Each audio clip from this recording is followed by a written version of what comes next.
see how we do. So these library talks, just to warn you, are super free-form. They're kind of our place to just play around. We enjoy them because we're able to get everybody in the team to come up and talk.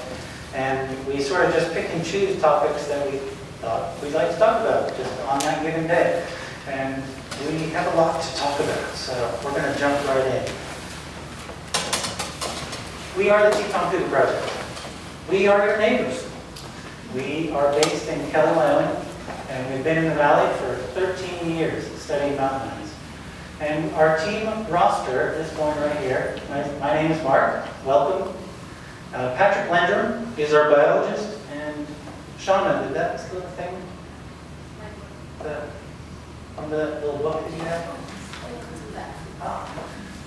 We're just going to make Patrick stand up. Patrick's been with us for a year and a half, and he has been an amazing part of our project. And he's now going off. He was headhunted for a fully funded PhD program in Colorado. And we're giving him a little token, and we have a gift certificate which we forgot to bring with us to give you to just say thank you for everything you've done. He's been an amazing part of our project, and it's just been great to have him. Thank you. So, and then we have Michelle. Michelle will wave over there. She has been with us for just over a year. And then we have Pete, who's not here. He's a graduate student. He's also an employee of Craig Edward South. And he is wrapping up his graduate work on non-invasive methods to count mountain lions. And then Anna is probably going to stumble in late. They're in the field. And she's also talking at some point. She's a new graduate researcher from Pace University. And then Kendall as well is brand spanking new today. On her first day, we're going to make her talk for 5 minutes to you guys about what she's going to do for her master's thesis as well. And then we have Connor and Sarah, who waved in the back. They're volunteers on the project. I'm hoping to employ Connor sometime soon. And Howard, who isn't here, is our executive director, and he oversees all the Jaguar programs for Panthera and our Cougar projects. Wonderful. Just briefly, we should mention our cooperators. When you study a wide-ranging carnivore, you need the cooperation of everybody. And we're talking about 4 different agencies in this valley, plus the local people, the private landowners that we work with as well. Craig Edward South used to host this project. It moved to Panthera quite recently. We still collaborate with Craig Edward South and their analysis and all the old data. Derek, a special thanks. Wyoming Game and Fish, Tim Fox, our local regional director, and Dan Thompson in red. And that's because he's actually become a formal collaborator and supporter on specific parts of our research. And so a huge thanks to those guys. Richard Teton National Forest, Perry Murphy, Dale Dieter, Graham Teton National Park, Steve Kane, National Elk Refuge, Eric Cole. And there are days that I talk to all 4 agencies to go for one more. It is that crazy in this valley. The history. This is the very, very, very brief history of this project so that we can jump into new stuff. The project was started by Howard Quigley and Morris Cornwalker back in the winter of 2000-2001. And it was started to really balance a project that was already going in northern Yellowstone, where there were wolves being reestablished in the system. And they wanted a system to the south where wolves were just beginning to arrive. And Dr. Tony Ruth's study stopped about 8 years ago or so, and this project began then and has continued since. To date, we have monitored or tracked 124 mountain lions, and it is certainly our hope that we'll do a couple more. We study just about everything, and it's been a crazy year. I'll get to that in a moment. And we do everything from foraging and predation to land use and home ranges and social behaviors and interactions with other species. But the real driving question that has been sort of pushing this project since the beginning is, are recolonizing wolves, which have since established fully in our study system, influencing local mountain lions, influencing what they're eating, where they're living, how many there are. All of these questions we want to answer eventually. And so that kind of brings us, well, I'll go over this first. This is where we are. You know this, hopefully, Yellowstone, Grand Teton National Park, for folks who are not local. This black rectangle sort of represents the areas where we catch mountain lions intensively. And of course, the mountain lions go wherever they want. So they certainly go beyond that. But that's the area, the Grovant being the black line in the bottom. Ooh, I have a laser. The Grovant Road and the Buffalo Valley up here. These are the main areas that we focus our research. And back in the old days, we tracked about half the cats down here and half the cats up here. And since this time, the cat population in the Buffalo Valley has essentially disappeared. And so now the heart of our research remains in the Grovant. Tonight, as I said, we're going to just pick and choose a couple of things to talk about. This year, I guess I would call it a year of transition. We're analyzing 12 years of data, and we are in the midst of a huge push to get it out to people like yourselves. And the way we do that is we first put it through scientific rigor, and it goes to peer-reviewed journals, and once it's out there, then we publicly share it, because once we've been approved by other scientists say, yes, you did the math right, yes, this is meaningful data, yes, your findings are correct, then we can share it more broadly. One of the most exciting sort of research points that we're going to share this year, which impacts the conservation of this species, or at least that's what we hope. It talks about how our population locally has dropped by half. And it talks about the dual influences of human hunting and recolonizing wolves on the number of cats, about the number of kittens that survive. All of that stuff we're going to present for the first time right there at the biennial scientific conference. I invite you guys to come listen October 6th through 8th. That paper is just beginning the review process. Once it's published, it is peer stamped. We will certainly do a public presentation locally because it is our goal to help you understand what is happening with the local mountain lion population so that you can have an opinion about how we might manage them. That's coming soon. I just wanted to highlight that. But we have so much coming out. We have papers in review on den selection, on home range overlap, on how they select different prey, different mountain lions. All that's coming. So, and none of that is really going to appear tonight, except for the den part. So what are we going to talk about? There's so much to talk about. We're each going to choose a topic, and I'm going to go first. And my topic is going to be the social organization of cats.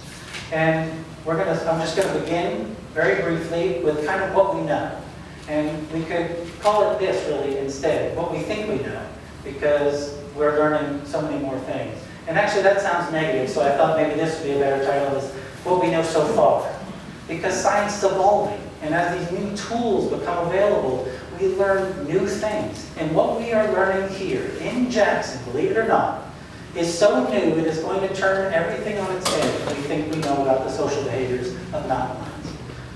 So let's begin, shall we? 35 of the 37 wild felids, all the cats, are considered asocial.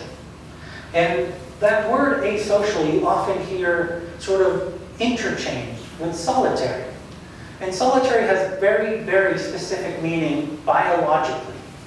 It means a species that does not hunt as a group, that does not defend resources as a group, and it doesn't raise their young cooperatively or as a team. That is a solitary species. And so 35 of the 37 wildcats are considered solitary or asocial. Why are they solitary?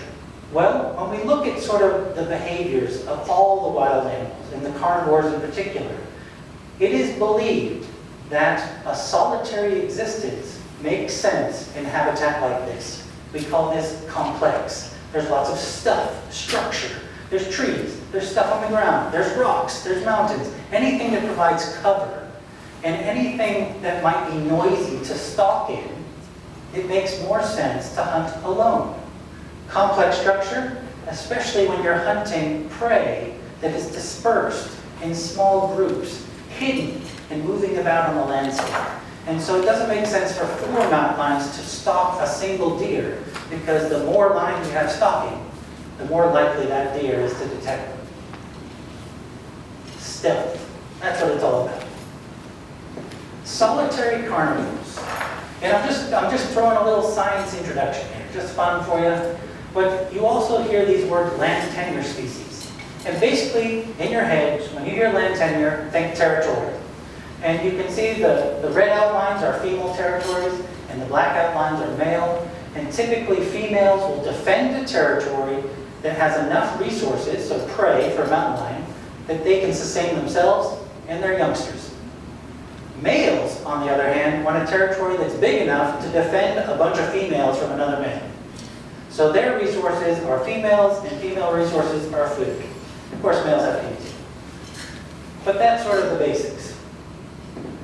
Land tenure species, mountain lions included, typically avoid each other. They don't want to interact. They want to be alone in the woods. And so the way they do that is they communicate through scent. And here you're about to see scent marking in the works. This is a male mountain lion. He looks like he's moonwalking with the back legs. He's not moving. He's just creating a very neat little pile of debris. And the scent glands in his feet mark it, and we call that a scrape. And he is now communicating.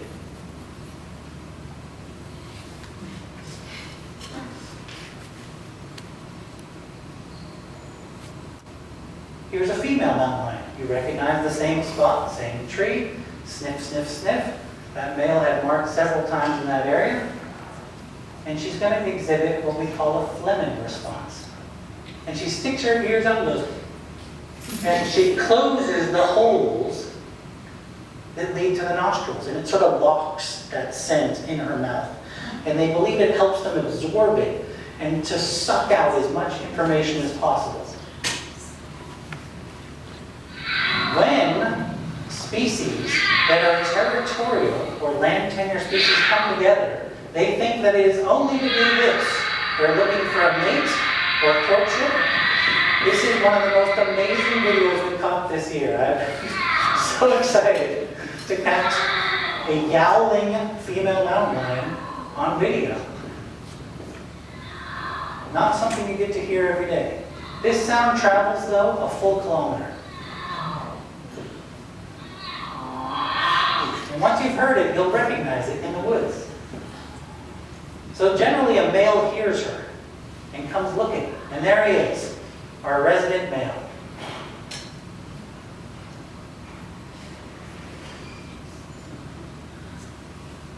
Lots of rubbing. We'll just watch this a little bit because it's just amazing. You can see that it's the female that is soliciting attention more than the other way around. And the poor, tired male puts up with this for 3 to 8 days. And we have 48 hours of this on video. I was tired, but in the watching, I can only imagine what he had to do.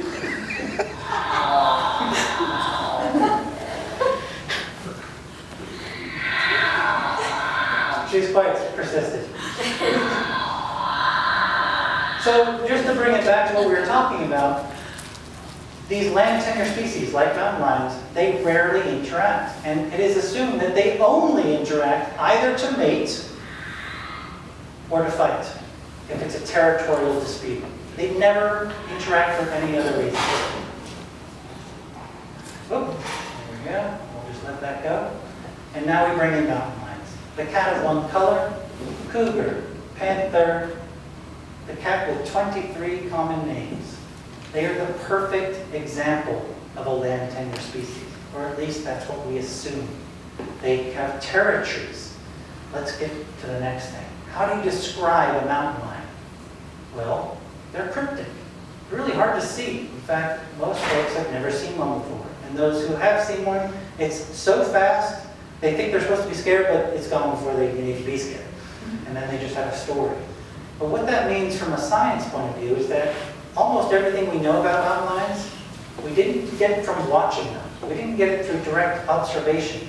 We inferred it from behavior data collected in colors. And so we're essentially guessing what they're doing, to put it bluntly. What have we learned in 50 years of studying the social behaviors of this cat? 50 years. I used 50 because in 1964 was the landmark study launched by Morris Hornacher in central Idaho, and he was one of the first people to ever use a collar on a mountain lion and to use telemetry to follow them around. But in 50 years, this is what we can tell you about the social behaviors of mountain lions. Males and females have home ranges. Males overlap with many females. They're territorial. Males, meaning the young males, the kittens, disperse, meaning they leave their natal range and they go somewhere else to mate or create a territory. Young females typically remain where they're born, and they grow up and they have kittens in the same place. And that results in what we have called matriarchal social structures. And I'll just give you an example of what that means. And again, here's F61. It's the cat we're still following. She was born in the study area. See the little line next to her? She's given birth to 2 litters in the study area. And this is what we call a matriarchal, a mother-related line of genetics. Compare it to N29, who was the father of this recent litter. And he moved into the study area. He is completely unrelated to everybody. We have no idea where he came from because we don't have genetic samples from everywhere else. But we do know that he didn't come from here. And he moves in and he establishes a territory. That's a very typical structure for mountain lions. And in fact, all wild cats. 50 years of research. I'm just going to share a couple of quotes. I shared these last summer in a different talk, but they're worth repeating. The most frequent social behavior pattern in the mountain lion is that of avoiding other lions. And was established in 1973 by Morris Hornacher's original study. And since then, by Ken Logan and Linda Sweener, associations between independent pumas involve high risk. And so avoidance of other lions is your best survival strategy, meaning they shouldn't interact. This stuff fascinates me, and it's just hooked me. I can't believe it. And so what we've done in the last few years is launch something completely new.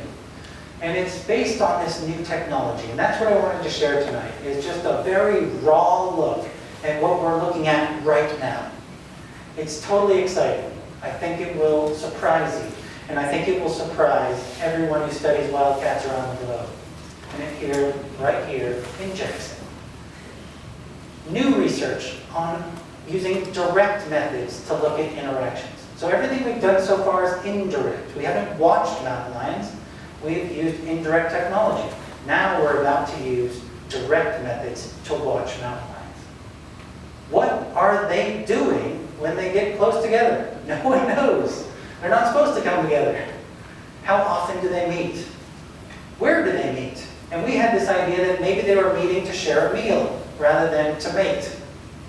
How aggressive are they in these encounters?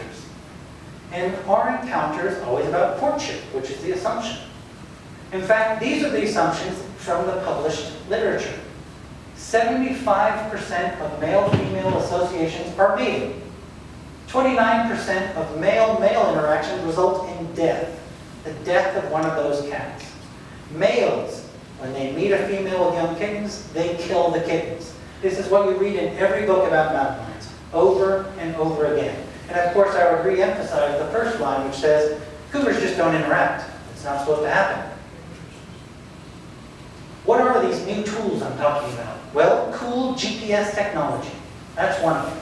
So these different lines here, this is GPS satellites. But this is the new thing right here. There's another satellite in the sky now. And they might be Global Star or Iridium. A little bit of time ago, it would have been Argus. And these are private companies that we pay rent to rent airtime. And so while the data is being collected in this collar, instead of it sitting in there until I get the collar back, it's now relayed to the satellite and to our computers in real time. Absolutely amazing. And that changes everything. The whole game of biology just flipped on its head.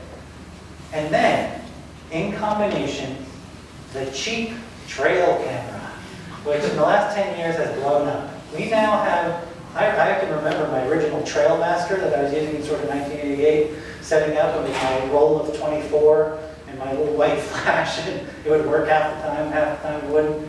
But now, for $200, off the shelf, I can get HD video with sound. That's incredible. So this combination is quite powerful. Let's talk about GPS data. First of all, because we get it in real time, we can see that when a cat spends time in a location, we go see what they're doing. And we find what they're eating. That's what we use that for primarily. I just took this rope. I'm going to just jump ahead. And while in real time we can see here's one male, here's another male coming together in location, so we can use the GPS data to say how close are these guys to each other. And in fact, we can do an analysis using just the GPS data. Pretty basic, but we call it, a proximity analysis. There's special software for it. Green dots are one cat, red dots are another. And we can look for where cats are within 200 meters of each other at the exact same time. Pretty basic, right? But we would have never been able to do this before. And then, what's really cool is we can actually say, well, we went out in the field, we know that's a kill. In fact, we know this little green dot's a kill, and we know that there was an interaction of 2 cats right next to it. So that interaction happened at a kill. And we can check the dates. Really easy. This is not rocket science. This is actually quite basic. And then here's the exciting part. Because we know cats are there at a given time, we can then run out there while the cats are still there and place these wonderful $200 trail cameras. And they're completely invisible. The cats never see them, and we get to observe natural behavior.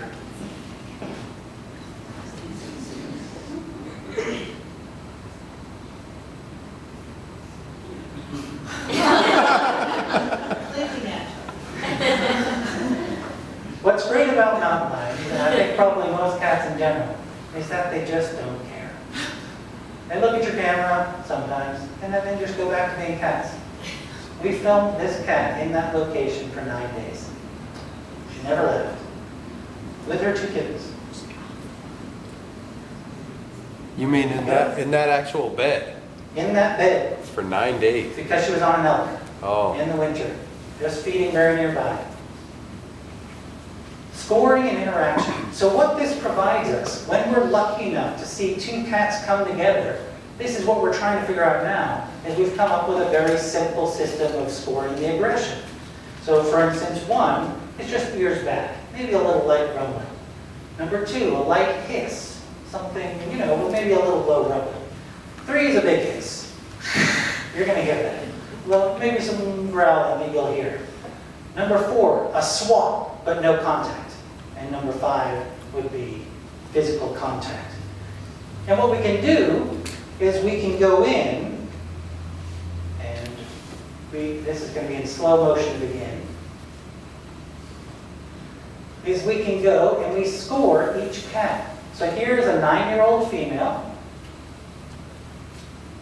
and she's about to be visited by another cat, a 6-year-old female. They both have kittens. So at that location, there were 6 kittens. Here she comes. You can see hiss. She lays down.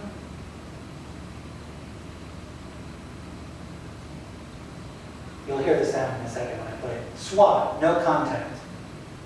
Then we score the other cat. This cat just hisses.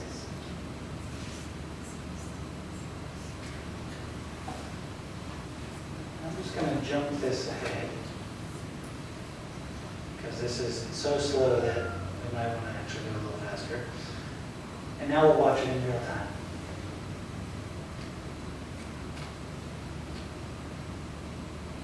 F-57. She was unfortunately killed a month later by a poacher.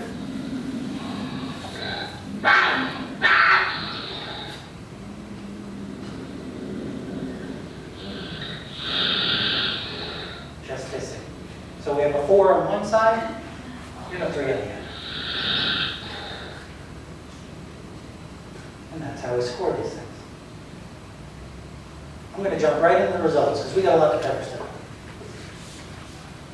through the GPS technology, we knew that there were 65 times in the last 2 years when cats were right in the same place at the same time. And what was amazing is that we can now tell you that 57% of them were at verified kill sites, sharing a meal. We captured 47 different interactions on video. 5 of them included very obvious courtship behaviors: caterwauling, rubbing, mating. We removed those because those are just a whole other ball of wax, and so we analyzed the rest of them. What's really cool is we've come up with the first ever contact rates for how often a mountain lion might reach or touch another mountain lion. I'm going to remove those 3 because they have very short sort of sampling periods, 30 days, 15 days. F59 was killed, F57 was killed, and N21 was killed, all killed before they really could contribute much more. But when you look at these, what I did is I counted the number of interactions to the GPS colors, the additional ones that we picked up on cameras with uncolored cats, and then anything else, like when we walked in on a capture, we picked up another cat was there. And then I looked at it for a year. It says, or what these numbers are, is that on the low end, and these are minimal contact rights, because we know there are uncolored cats out there that we couldn't detect when they interacted with them. They're at least doing 12 interactions a year, and on the upper end, you can see 36, even 41 interactions in a year. In a year that they're meeting up with another cat and doing something. Here are our interactions from GPS colors, the number of them from 0 to 14 each month of the year. And these, right here, are the number of dens that we have in each month. In this area, we see a birth pulse, meaning that they are born, you can see, primarily in the summer. And that means, because their gestation is 3 months, that this is the courtship period. And you can see it lines up very well. These 3 dots right here are these 3 months. So there definitely seems to be some courtship happening during these interactions. But there's something else going on. What's about this big high number here, and this big high number here, and this one here, which don't result in dens? And interesting, that's when the elk arrive. And the elk congregate in huge numbers in Jackson until here. And then you see a drop-off in interactions. So no doubt breeding is happening here and increasing the number of times the cats are interacting, but it also seems to be related to the availability of prey. And this is stuff we're just trying to figure out. This is raw, so bear with me.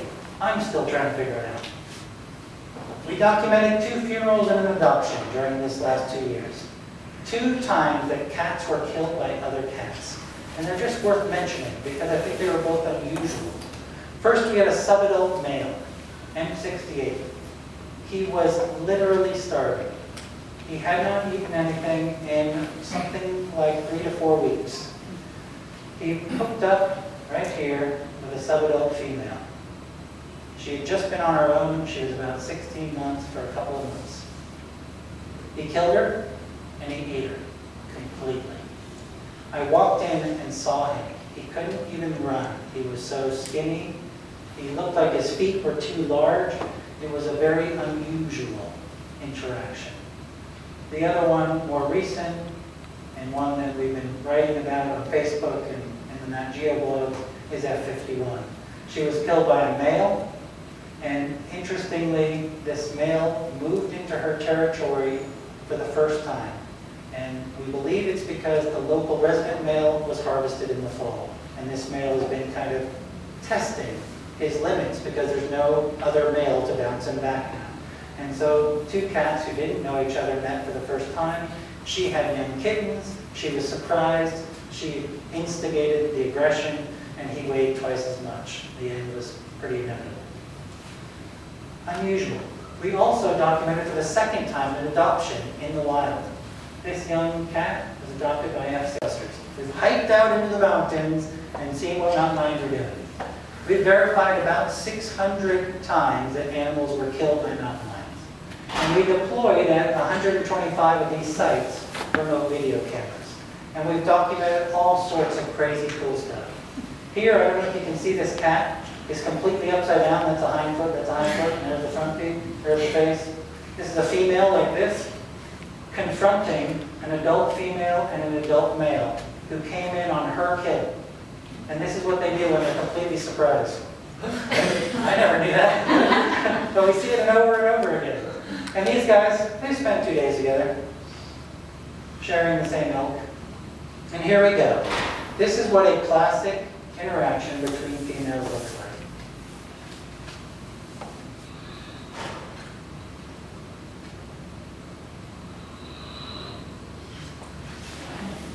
They both have kittens at this kill.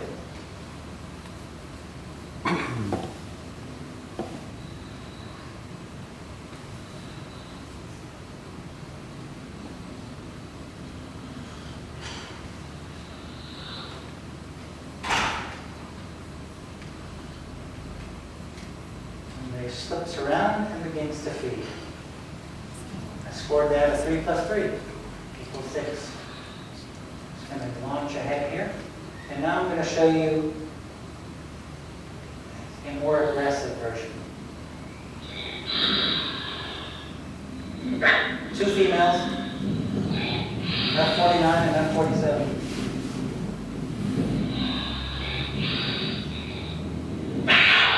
Physical contact. This is F49's kill. And that's the one on the right? The one laying down. The one laying. And what we've seen over and over again is F49, if she leaves, F47 will claim it like her own kill, and she'll be the one being more aggressive when F49 comes back to feed again. And then they'll switch again, and they'll do the exact same thing. It's amazing. Like if they separate for 15 minutes, they come back, they redo the exact same thing. It's as if they had never seen each other before. And I'm going to let it play because I want you to see what happens after every interaction, regardless of how aggressive. From the least aggressive to the most aggressive. They hang out and eat together for days. There they are, looking highly aggressive now. And so we only score those initial encounters because every interaction ends like this.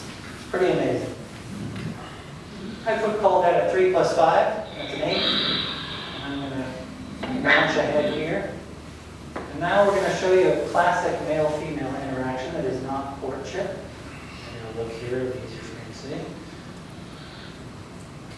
This is F51. M29, the resident male that was killed last year, is going to pop in the view here.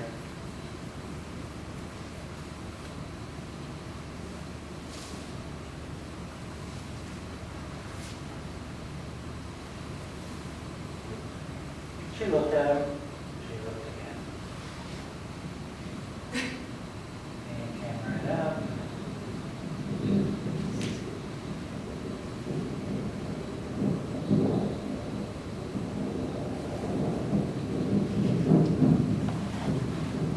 See how he's trying to sneak in a little bit lower.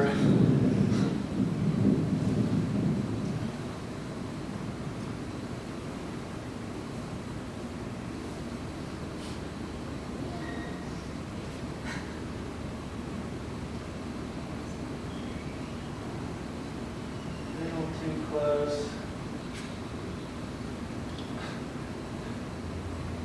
We're now 1 foot from each other. I'll back off, that's my bubble. 2 plus 0. The males hardly ever show any aggression at all. I'm running out of time because we want to share other stuff, but I will just point out 2 interesting encounters. I'll show you this one later on. The first was a male coming in and hanging out with a female that has 5-week-old kittens. And she's lactating and they're stashed nearby.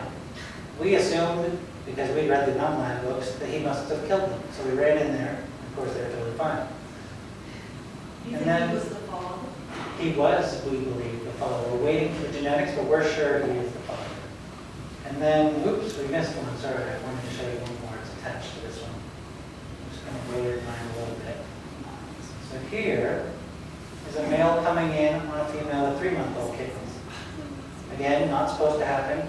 He You can see that the one that's aggravated is actually the kid. Because he's a little male, and we call him an M80 because he's a little firecracker.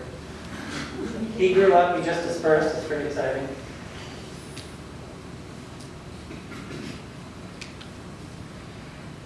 But they spent the entire night together. This male fed with this family, and then he went the very next night, actually the night before this, he was with a different female that he mated with sometime during the winter, not that day. He came here, spent the night with this cat, fed on her elk. The very next night, he was with F51, a whole other female with kittens, and spent the night with her eating her elk. And is he the father of both those We sets of believe kittens? he's the father. Of both those sets? We believe he's the father of both. That's interesting. But we're waiting for the genetics. They promised me it would be here a month ago. What have we learned? I'm just going to quickly run through this. I'm going to revisit the assumptions. The assumptions in the published literature. Cougars rarely interact, essentially never. Well, we show that they're at least 1 to 3 times a month they're interacting with another adult online. 75% of male-female associations are mating. Well, 26% of our videos were definitely courtship. The rest didn't show any courtship at all. This is a tough one. Are the males still coming in and checking in on females, see if they're ready? I don't think so, because females advertise when they're ready. Very vocal. You heard that. But they just seem to be checking them out, hanging out with each other. Males kill young kittens. Certainly not always the case. Only 2 of 69 kittens we've monitored in 13 years were killed by other cats. And you saw the videos just there. 29% of male-male interactions result in mortalities. Well, we had 5 that we documented, and 0 resulted in mortalities. And I just want to make clear that this is not picking on Ken and Linda, who are wonderful researchers. It's the fact that this new technology has come upon us and allowing us to ask things creatively. And you have video in a cougar den too with the babies? Oh yeah, you'll see that. I'm taking too much time. The last thing I will leave you with is that, are they asocial? And the 3 things we remember: do they defend resources as a team? We haven't seen that yet. Do they hunt as a team? We suspected 51 and 61, 2 females might have been doing this, but we never verified it. But this is interesting. Do they cooperatively raise their young? Over and over, we see females providing food to the kittens of other females. We see them provide food to subadults who come in. Subadult males feeding with adult males. That is not supposed to happen. And yet, subsidizing them through the hard periods. That's how M68, the starving male, lived. He fed with M29 over and over again, and then with F49 until he was a healthy mountain lion again, and he started killing on his own. And I'll just show you, maybe I shouldn't do this, but I'll show you a little brief thing here. This is an interesting fun fact. Apparently you must have stalled it again. Is that 82.4% of a female's life is with kittens. This is a female with her old kitten. This is the secret layers of mountain lions. This is what no one's ever seen before. The intimacy, the affection, and it's really kind of blowing our minds. And I have a feeling that this could really change how we view mountain lions as a species. It goes on and on. I gotta cut off here because we gotta get to everyone else. We're not gonna do that. And we're transitioning. Here we go. You can watch this video. Patrick turns up. A quick question. Yeah. How do they adopt these collars? They're awfully big that they have around their neck. And how long do you keep them on? So the collars all drop off automatically if we don't capture them again. They weigh about, the new ones, about 500 to 600 grams. Do they influence them? They must. Do they negatively influence them? We've never seen that. We have cats that have been collared for 6 years and raised 3 litters successfully. They must affect them, but I can't tell you that it's negative. So they don't, is there a lifespan that after which they drop off? Yes, 68 weeks is our typical global start, 2 years for our Arabian cubs.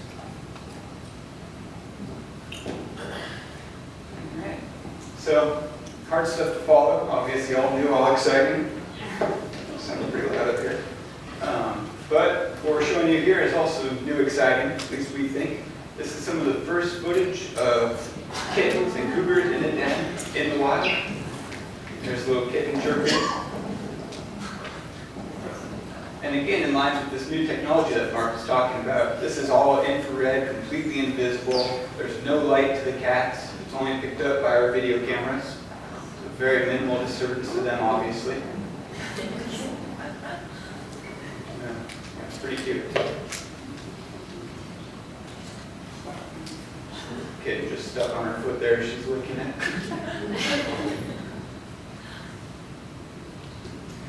So with that, it jumps into what I'll be talking about here, a little bit about cougar dens. Very little is known about cougars and their dens, both where they choose to have them, how it affects survivorship and fitness, and something that we're highly interested in. As Mark mentioned, we have a very low density of cougars in this area, and we think by knowing more about where they're choosing to give birth, what makes a good den, what makes a poor den, may help us understand some of that fitness as well. So we had two main questions that we were interested in. The first is what a den site selection looks like. We went out to dens with the help of many techs and volunteers in this room here and examined at the den sites. Again, this is with that GPS technology. We're able to see where the cougars spend a certain amount of time. We go out expecting it to be a kill site more often than not, and sometimes we find a den site. The two different levels that we're curious, we're going to call it microhabitat here and macrohabitat. Micro being the small at the den itself. At the dens, we measured the concealment. So how much, like Mark was talking, that complex habitat, how much vegetation, downwoody debris, logs and rocks. With the use of these concealment boards, we'd hike out in the woods with this, stand at the den site, and this is after the cougars have left, obviously. Just point that out.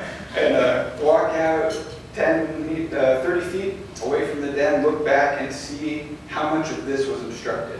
So was it lots of concealment at the bottom, lots of downwoody debris, tall vegetation. We also measured the logs, trees, and rocks at each cardinal direction in that area.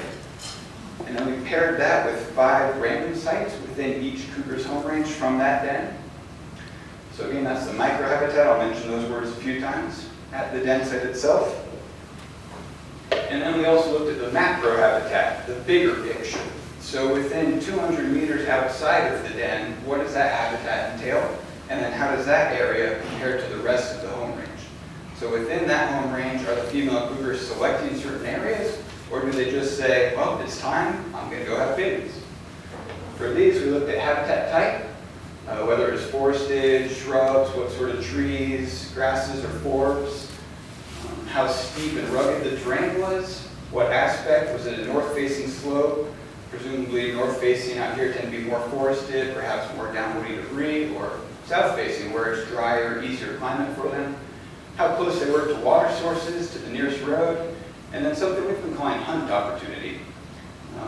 It's a mathematical formula that we used, someone else had created, but we used to say where cougars make kills on the landscape, and what the chance of them being able to hunt in certain areas.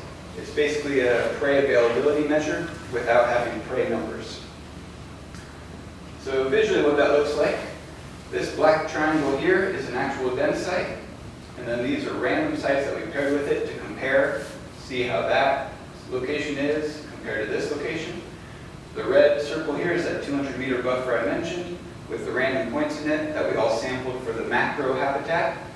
And then compared to the green dots, which is in the larger home range extent of this female for this year from that den. And as Mark also mentioned earlier, we were interested in a main question of this whole project really is how cougars behave prior to high wolf densities and then as dense wolf densities have increased in the system. So we were looking at that as well as those micro-macro habitats. We quantified low wolf densities from 2001 to 6, and then high from 2007 to 11. We chose that cutoff because right from 6 to 7, the number of wolves roughly doubled, and so do the wolf packs in our study area, just as they're naturally progressing southward.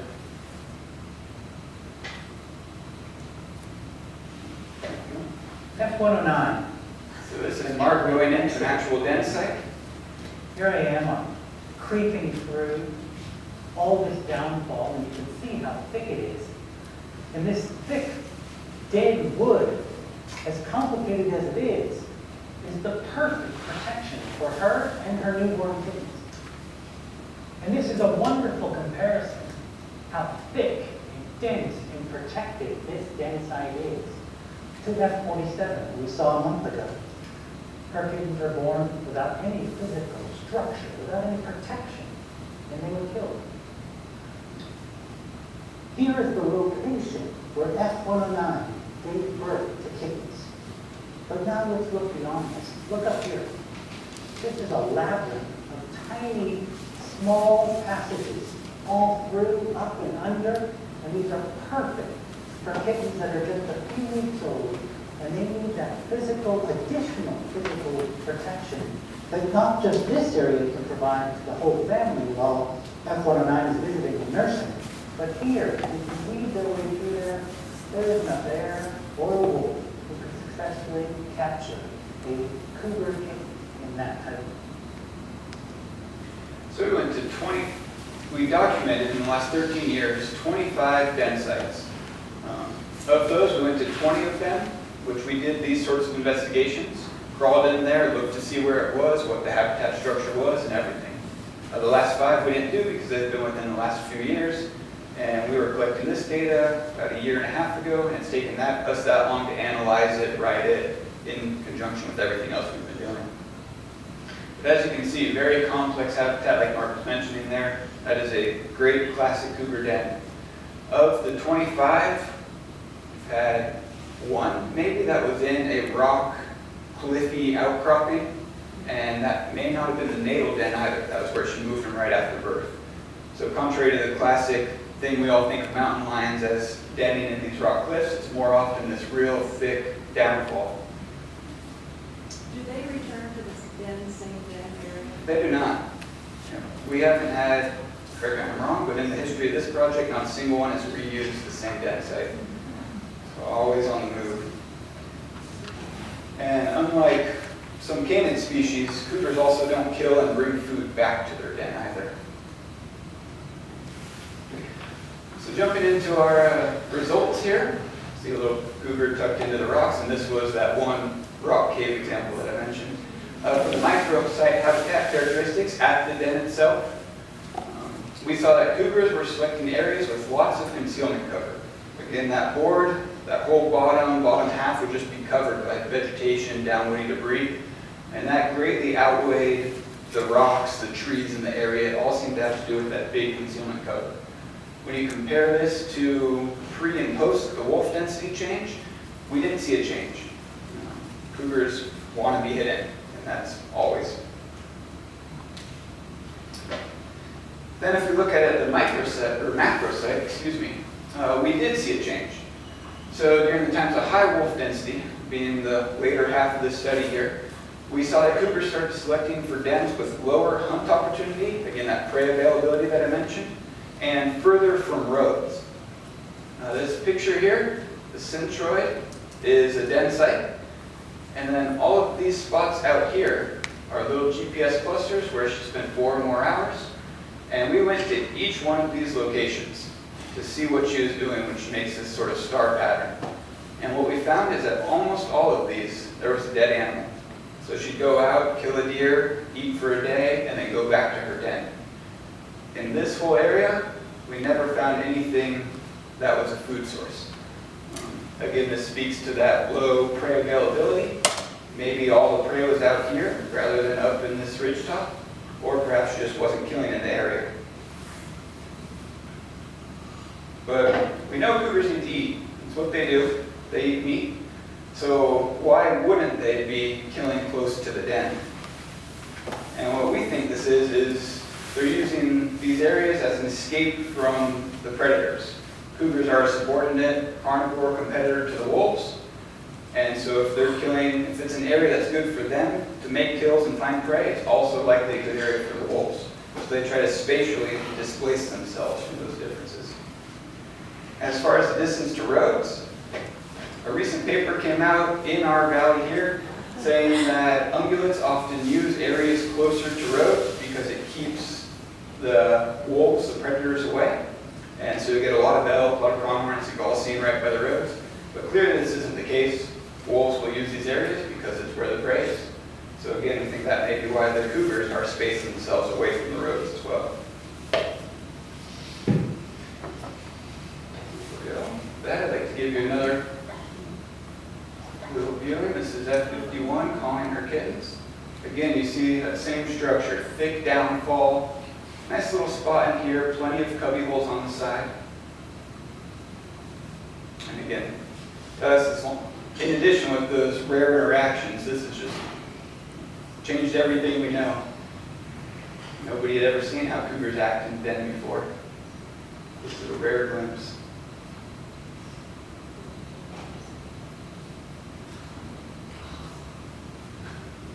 So we have both cameras for daytime, so we get footage like this, as well as those infrared for nighttime, so we don't disturb the cats, but are still able to see what's going on.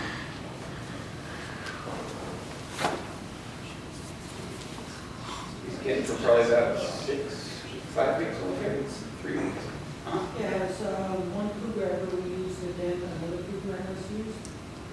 Not that we've seen that either. Yeah, good question.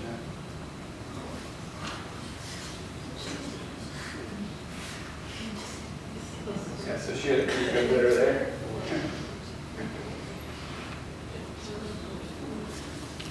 Like Mark was saying, they know the cameras are there, but clearly it doesn't bother them too much.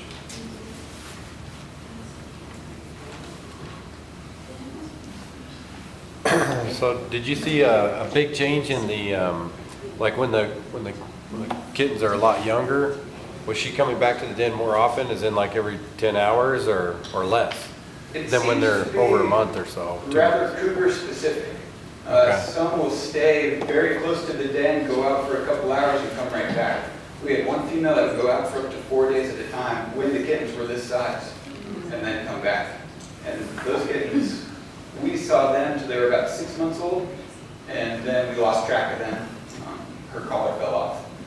So when they're this little, they're just milking, they're not eating solid food. Correct. So she doesn't bring food back in there, she just Nope. nurses them. Yep. Are they? These are the things we want to know. What exactly is a keystone species? There are many definitions out there. This will be the one that I'll be using. A species that increases biodiversity by its very presence across the landscape. When we talk about keystone species, we also need to talk about trophic cascades.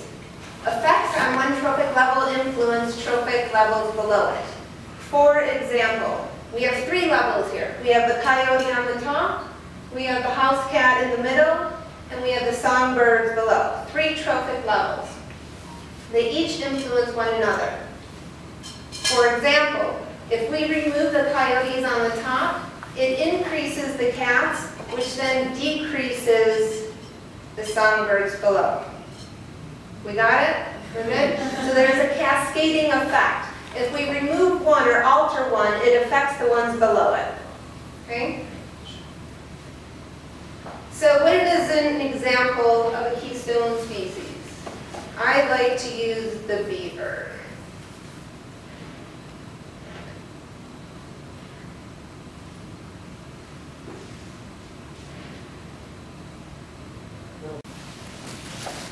To date, well, we're talking about cougars, right? To date, there's been one study that shows the effects of cougars and trophic cascades. As we can see over here on the left is we have more cougars, we have less deers, which makes for a happy forest. Over here on the right, we have less cougars, more deer eating more vegetation, less biodiversity on the landscape. This was done by Ripple and Rochetta. This was a study that was done. Unfortunately, as cougar researchers, we believe that the results were biased. They identified cougars by looking at mountain lion scats that I don't necessarily think is a great way to identify the number of cougars in an area. So maybe the results were a little weak. So we're hoping that by gathering the necessary data, that these are the questions that we can answer so that we can prove that cougars are important trophic species. So what are feeding on the carrion? So in 1993, Derek Sykes did a study in Yellowstone National Park, and on 2 carcasses, he counted over 23,000 insects. 445 different species of beetles, 57 of those which he found are dependent on carrion. So how many, species of beetles can we find on like 5 kills, or 10 kills, or 50 kills? Basically, it means I'm going to be counting a lot of beetles. Okay, who else is eating at the dinner table? This is a short little clip that we put together of all the scavengers that we have documented. Within the last 2 years, the Teton Cougar Project has documented over 23 different scavenger species at cougar kills.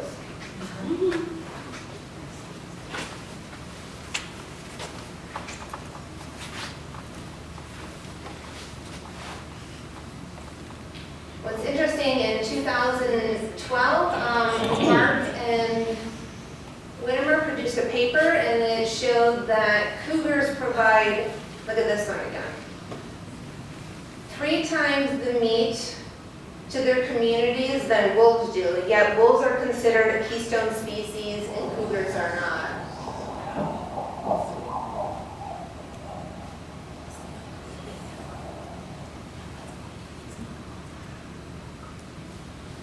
Here's another golden eagle on a kill, defending it from this coyote. Everybody wants a little piece of the action.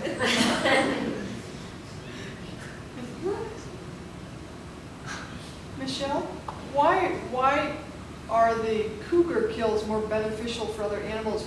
They don't eat the whole animal they kill?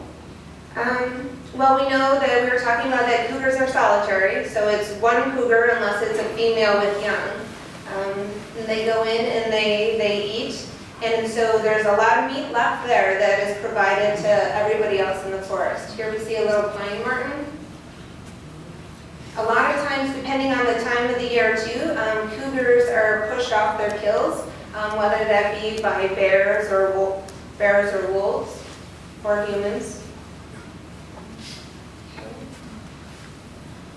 So another thing that we're interested in is what's happening to the soil underneath these kills. What we hope to find in things is that we think that nitrogen, phosphorus, and potassium are leaching into the soil. And through isotope analysis, we hope to trace these nutrients to the surrounding trees and plants. The isotopes, what I believe that happens is that every kill, whether it's an elk or a deer, has a specific fingerprint, so to say. And we're hoping to trace that through the soils up into the plants and find out, oh, that leaf right there has a little bit of evidence of that elk that was killed by the cougar. So right now, one of the hot topics in cougar research is talking about carrion, stinky research, right? Here's a graph that we have put together that kind of shows the importance of like predation against on carrion out there against carrion that was left by like humans. Whether you can see in the red is for our humans, green would represent our cougars. And there in April and May, we can see we have an increase in the red. That's usually what we call for our migration. That would be roadkills, so to say that there's carrion. September, October, November, December, that's our hunt period. So there's fluxes of carrion that's left by humans, whereas cougars produce a pretty much consistent carrion throughout the landscape all year round. That's why cougars are important. So our goal is to launch, new science that meets current conservation challenges for cougars and that can be applied to all large carnivores. Are cougars keystone species? We don't know, but hopefully the data will tell us that they are.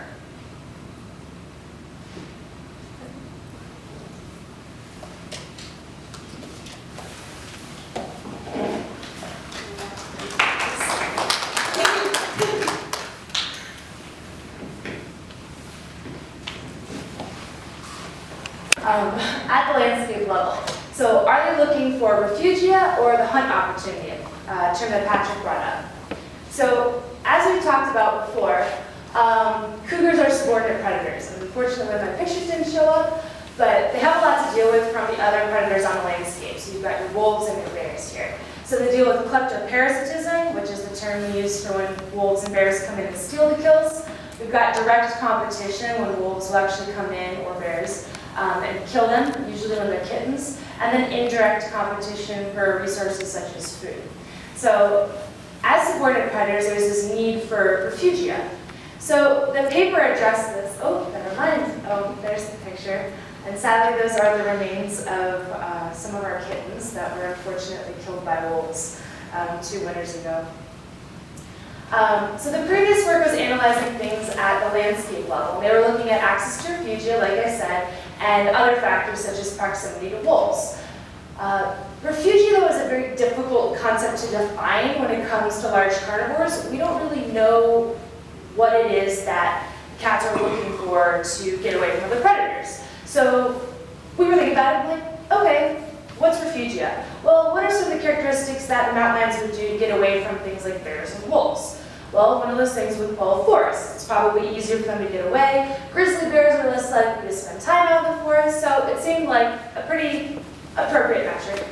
And the results, what they actually found when they overlaid the home ranges on the landscape, though, is that they were not selecting for home ranges with access to refugia, and females were instead selecting for home ranges with higher hunt opportunity. But as Mark said earlier, that makes sense since they're looking to be able to feed their young and stuff.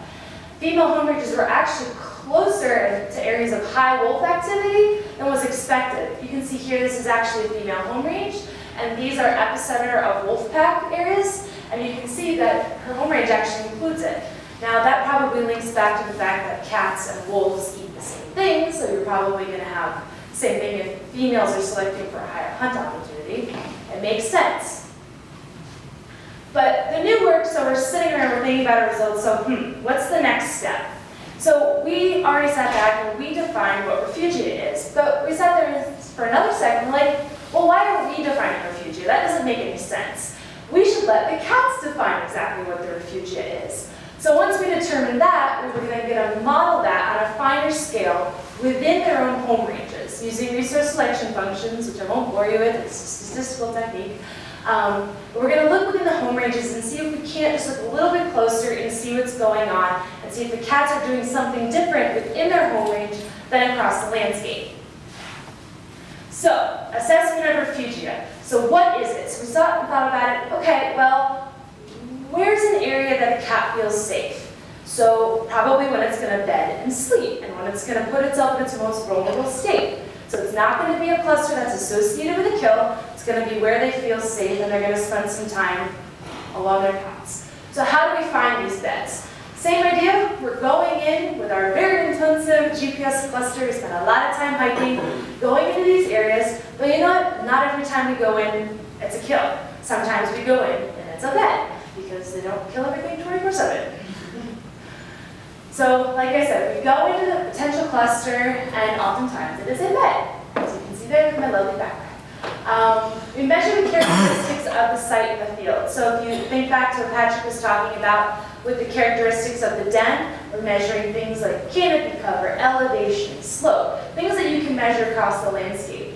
And then I was also looking at metrics like, if you think back to the den, if they're going to want to be safe, they're probably going to want to figure out a way to get away from things like wolves. So we've got, I had no idea how to use this. We've got downfall, and we've got cliffs, and that's not the best picture, but they're like scree. So places that can take them away from wolves and bears that are difficult to access. You've also got characteristics of the site through things like GIS, where we can measure on a map distance to water, distance to people, and distance to wolf activity. So using logistic regression statistics, we can determine which characteristics are important for predicting these very particular refugia sites across the landscape. So this is kind of an idea. I pulled this from their home range paper.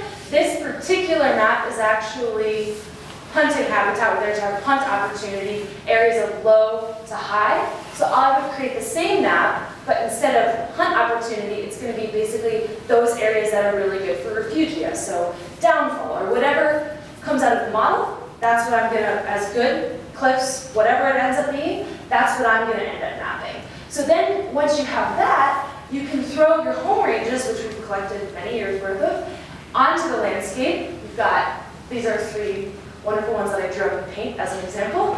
And then within that home range, you can measure how much of that they're using. So then we can ask some questions like, how much refugia are you using? How much area of hunt opportunity? And then we've got other things like other differences between males and females. Maybe that males, they're a little bit bigger, they're a little bit less afraid of wolves, maybe they're not selecting it. Maybe females, it would make sense, since they have kittens, they are selecting for areas with more refugia. And then we've got maybe seasonal differences. You know, here in the Tetons and other bear areas, they're probably going to be influenced in the summer more than they may be in the winter. We've got these lovely grizzly bears coming in and bothering them all the time.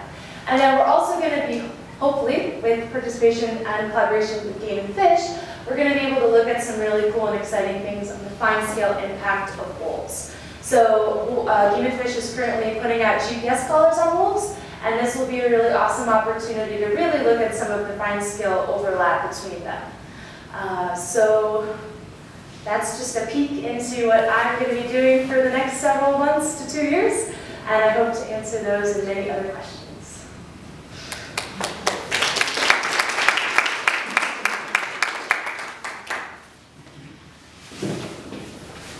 Last one. We're almost done.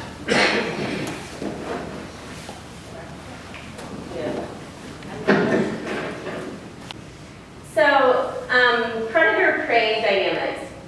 It's an important ecological relationship, critical and necessary in a multitude of ecological systems. Not only are the predator and the prey primarily affected, but also there are other trophic levels, like Michelle mentioned earlier, that may be affected by these relationships. Multiple factors that affect these are, some of which are simple to understand, like availability. Do the predator and the prey have overlapping home ranges? Something else that the predator needs to take into consideration is the size of the prey. They need to be able to not expend too much energy, so they want to make sure that they're not trying to overtake something that may be a little unrealistic. Also, other factors that might affect this relationship are activity patterns. And so this is just a simple figure to depict an activity pattern which shows us the time of day. And if you follow this red line, this is what we believe that mountain lions are following right now, which are the most active during dawn and dusk. So this leads us to the focus for my project, which I'll be looking at mountain lion hunting behaviors in relation to lunar cycles and ambient light.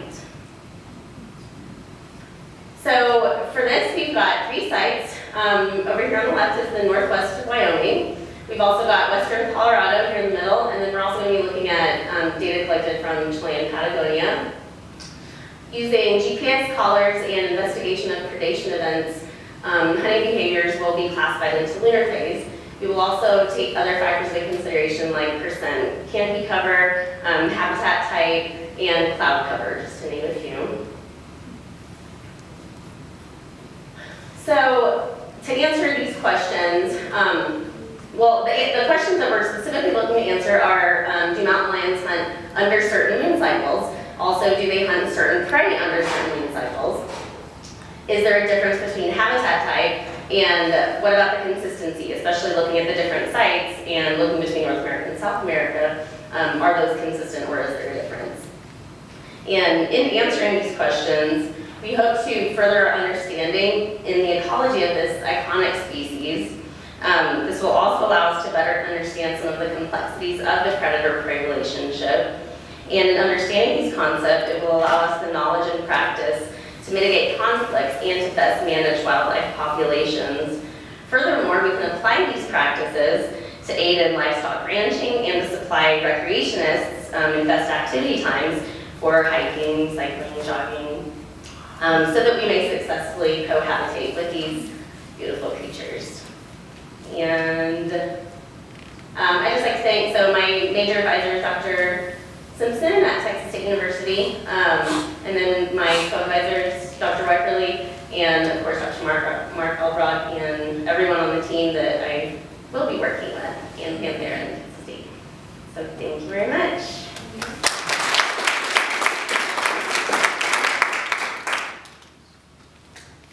So very briefly, you can imagine over 13 years we've been supported by all sorts of folks, and just a small, short list of them here.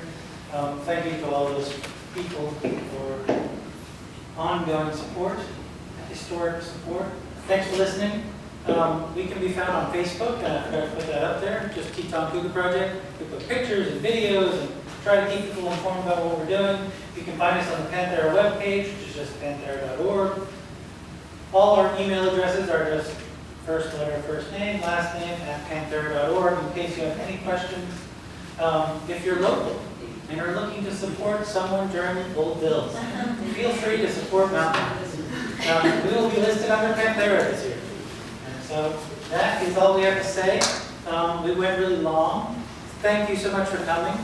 If you have any questions, we'd be happy to answer them. If you